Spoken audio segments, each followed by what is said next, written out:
They say the Middle Ages were an age of faith, of chivalry, and of noble knights in shining armor. That image has lived for centuries, cathedrals rising toward the heavens, lords and ladies dancing in candlelit halls, monks copying sacred texts in silence. But if you dare peel back the painted surface of that world, another reality comes into focus, one far darker, one rarely spoken of. It was a reality built not only on faith and honor, but also on cruelty, humiliation, and punishments so savage they tested the limits of human endurance. For every hymn sung in a church, there was a scream that echoed in a dungeon. For every knight's tale of valor, there was a story of shame carved into the flesh of the condemned. Tonight we journey into those shadows, into the terrifying world of medieval justice, where sin, lust, and disgrace were not met with forgiveness, but with fire, blood, and torment that defies belief. To truly understand these punishments, you must first picture the world of the Middle Ages. A world where religion was not simply a matter of belief, but the very framework of life itself. The church was not just a place of prayer. It was the lawmaker, the judge, and in many cases, the executioner. Kings bowed to priests, nobles feared bishops, and ordinary villagers knew that a single whisper from the pulpit could change their fate forever. Desire outside the boundaries of marriage? A sin. Adultery? A crime against both God and society. Even a rumor, a jealous neighbor's whisper that someone had strayed, could be enough to brand a person guilty, and guilt carried a price. Not only in flesh, but in reputation, in honor, in the very soul of the condemned. For in those times a ruined name was as deadly as a blade. Thus, the punishments for so-called sexual crimes were crafted with a terrifying precision. They were not merely about pain. They were performances designed to strip away dignity, to humiliate in front of neighbors and kin, to ensure that shame would cling to the victim's family for generations. Each act of punishment was a warning, etched in fire and blood, that no one was beyond the watchful eyes of God, or the men who claimed to serve him. In every village square, in every darkened chapel, people lived with the same fear that even their most private desires could be dragged into the open, judged, and punished before the eyes of all.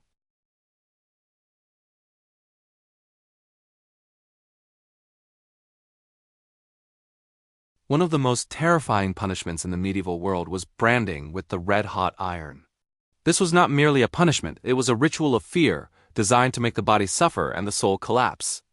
Men accused of sexual misconduct, sometimes guilty, often merely suspected, were seized by guards and dragged into the town square. The church demanded an audience.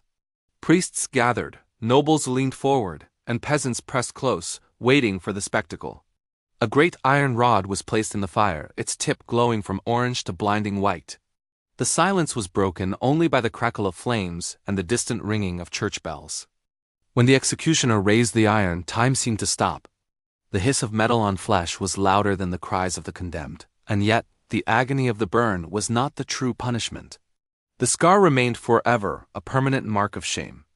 It branded not just the body, but the reputation.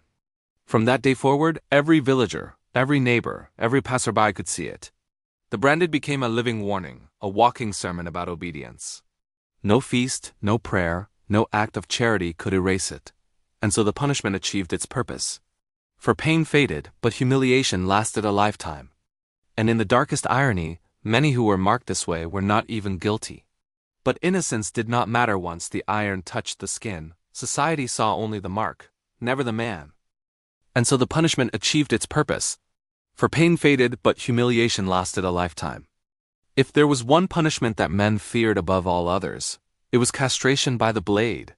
It was not whispered about, it was shouted from pulpits, written into laws, and carried out before the eyes of entire towns.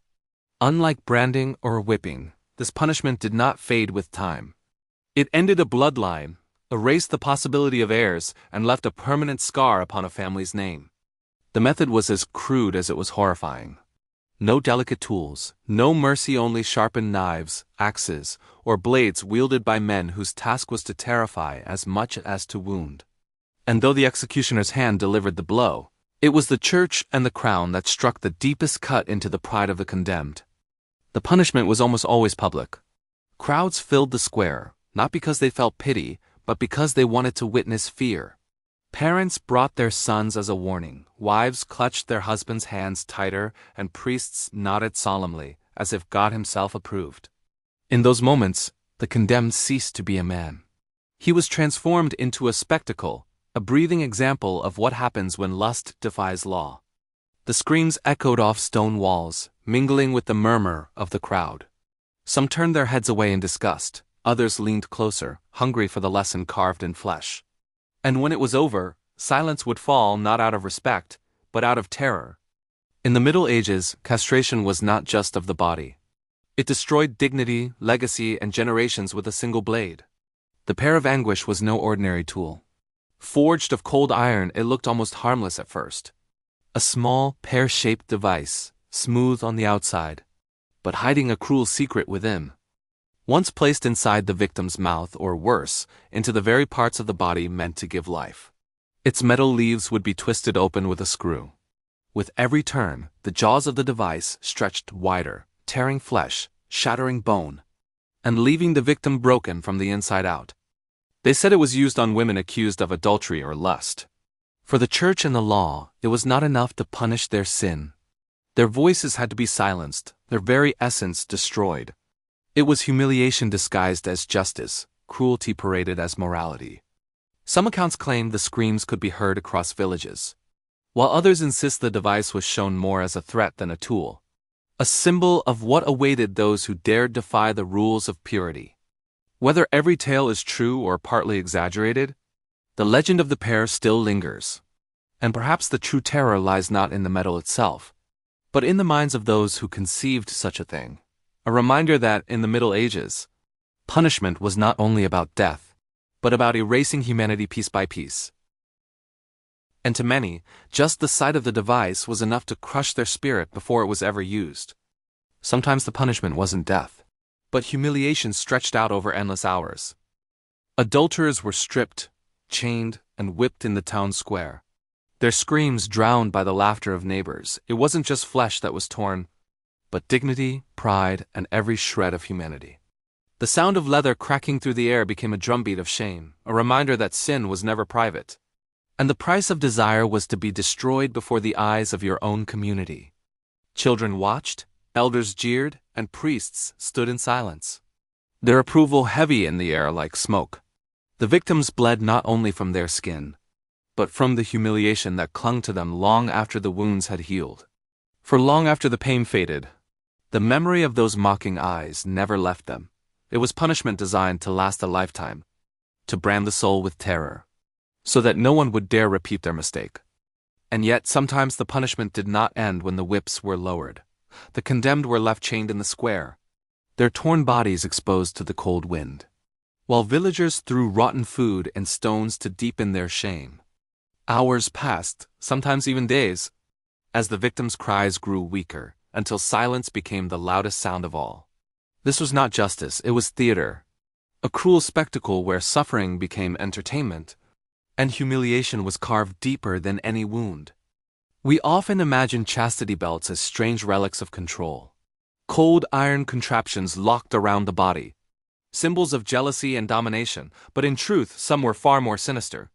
They were not simply locks on desire. They were traps of iron, jagged edges hidden beneath polished surfaces, designed to cut, to tear, and to infect the flesh. For women, it became a prison of shame. Each step carried pain, each breath a reminder that her body was not her own. The key was often held not by her, but by a husband, a lord, or even the church itself, turning love into captivity. And for men, the belt was proof of something darker, that even love itself could be chained by fear.